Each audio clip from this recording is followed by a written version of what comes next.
राष्ट्रीय अग्रसेना के तत्वाधान में दशहरा शस्त्र पूजन समारोह का आयोजन किया गया। वैश्य समाज के गणमान्य लोगों ने महाशस्त्र पूजन में भारी संख्या में शिरकत की। महाराजा अग्रसेन की प्रतिमा के समक्ष शस्त्र रखकर पूजन किया गया।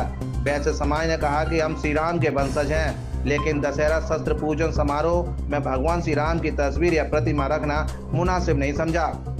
समाज को लव कुश की 4वीं पीढ़ी की संतान बताया और कहा कि महाराजा अग्रसेन क्षत्रिय थे। समाज को कमजोर समझने की गलती न की जाए। समाज अपने कमजोर लोगों की रक्षा के लिए तराजू के साथ शस्त्र उठाने के लिए भी तैयार है। शास्त्र और शस्त्र पूजन करना हमारी संस्कृति रहा है। समाज सेवी विनय अग्रवाल ने कहा कि महाराजा अग्रसेन भगवान श्री राम के वंशज थे और हम महाराजा अग्रसेन के वंशज हैं। राष्ट्रीय अग्रसेना समाज की मदद के लिए तैयार है। वहीं समाज सेवी मुरारी प्रसाद अग्रवाल ने कहा कि समय को देखते हुए वैश्य समाज के प्रत्येक घर में शस्त्र होना चाहिए। देखिए, अग्रसेना एक ऐसी संस्था है जो वैश्य समाज और अग्रवाल समाज के ऊपर कभी भी कोई विपत्ति आती है, उस विपत्ति को सुलझाने के लिए हमेशा अग्रसेना के युवा सक्रिय हो जाते हैं। 2002 में इसका गठन हुआ था और तब से लेके अब तक संस्था बहुत ही अच्छी तरीके से चल रही है। और समाज में कोई भी व्यक्ति शोषित होता है या सहायता की जरूरत होती है तो अग्रसेना उसको सहयोग करती है। आज हम दशहरे के शुभ अवसर पर आज हम दशहरा पूजन कर रहे हैं, शस्त्रों का पूजन कर रहे हैं, क्योंकि महाराजा अग्रसेन राम के वंशज थे, सूर्यवंशी थे, चक्रवर्ती सम्राट थे। तो हम ये भी एक संदेश देना चाहते हैं कि अग्रवाल समाज, वैश्य समाज सूर्यवंशी है।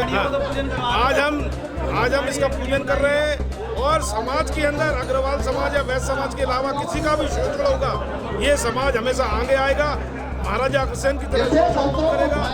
1 रुपया और 1 ईंट के तहत हम समाज की सेवा करेंगे, पूरे भारत की सेवा करेंगे और निश्चित रूप से ये हम शोषितों का शोषण दूर करेंगे। अग्रवाल राष्ट्रीय अग्रसेना का अध्यक्ष। हमारी हिंदू संस्कृति में शस्त्र और शास्त्र का महत्व बहुत है। अगर हमें शास्त्र का ज्ञान है तो शस्त्र का ज्ञान भी अति आवश्यक है। उसी प्रेरणा को लेते हुए आज हर वर्ष अग्रसेना दशहरे के पावन पर्व पर शस्त्रों का पूजन करती है। हमारे पूर्वज जिनकी हम संतान है, महाराजा अग्रसेन, जो श्री राम के पुत्र कुश की 34वीं पीढ़ी के वंशज थे, वे भी क्षत्रिय कुल से थे। उन्होंने महाभारत के युद्ध में भाग लिया, युद्ध लड़ा, उनके पिताजी ने युद्ध लड़ा। तो हम भी संदेश देना चाहते हैं कि वैश्य और अग्रवाल समाज केवल तराजू नहीं, तलवार का भी साथ रखता है।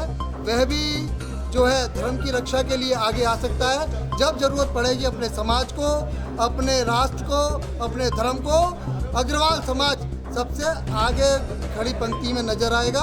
ये संदेश मैं पूरे राष्ट्र को देना चाहता हूँ, भारत की सरकार को। मेरा नाम शुभन बंसल है और मैं इसमें महासचिव हूँ अग्रसेना के अंदर। दशहरा के अवसर पे हम लोगों ने आज पूजन रखा है। हम लोग रामचंद्र जी की वंशज हैं। हम लोगों के अंदर हमेशा से ये भावना रही है कि हम समाज को जोड़ करके चलें, लेकिन वक्त आने पर शस्त्रों को उठाने से भी पीछे नहीं हटते हैं। और महाराजा अग्रसेन ने हमें सिखाया है कि 1 रुपया और 1 ईंट के साथ हर समाज का हम लोगों को कल्याण करके चलना है, हर समाज को साथ लेकर के चलना है। कोई भी सामाजिक संस्था हमसे अछूती नहीं रही। हम लोग मेरा सभी से निवेदन है कि हम लोग समाज के काम आए। इसी कार्यक्रम के अंतर्गत हम लोगों ने आज दशहरा पर्व मनाया। आज दशहरा पूजन पर शस्त्र पूजन का बहुत बड़ा महत्व होता है और हम अग्रवाल लोग वैश्य सेना के माध्यम से हम लोग शस्त्र की पूजा करते हैं।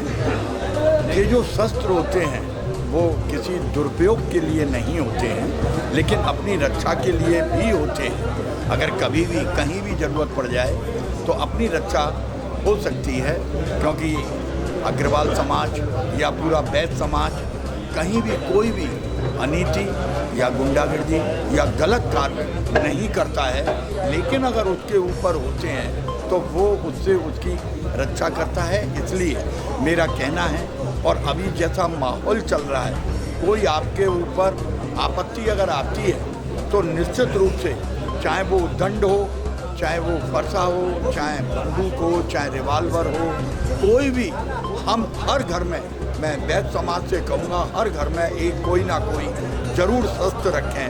क्योंकि हम लोग जब देखते हैं अगर कोई बात पड़ जाती है तो एक डंडा तक नहीं निकल पाता है। मेरा सभी वैश्य समाज से, हिंदू समाज से, सभी से मैं कहूँगा अपने आप के लिए बिल्कुल तैयार रहें। ऐसा ना समझें कि हमको कभी ज़रूरत नहीं पड़ेगी। मैं इससे आगाह करना चाहता हूँ और ये वैश्य सेना इसको आगे बढ़ाने का काम करेगी। वैश्य सेना का भी उद्देश्य यही है, अगर कभी किसी के ऊपर कोई आपत्ति आती है, कहीं कोई अगर इस तरीके की कोई परेशानी होती है तो वैश्य सेना का आप नंबर मिलाइए, तुरंत वो लोग आपकी हेल्प के लिए वहाँ पहुँचेंगे। यही हमारा उद्देश्य है।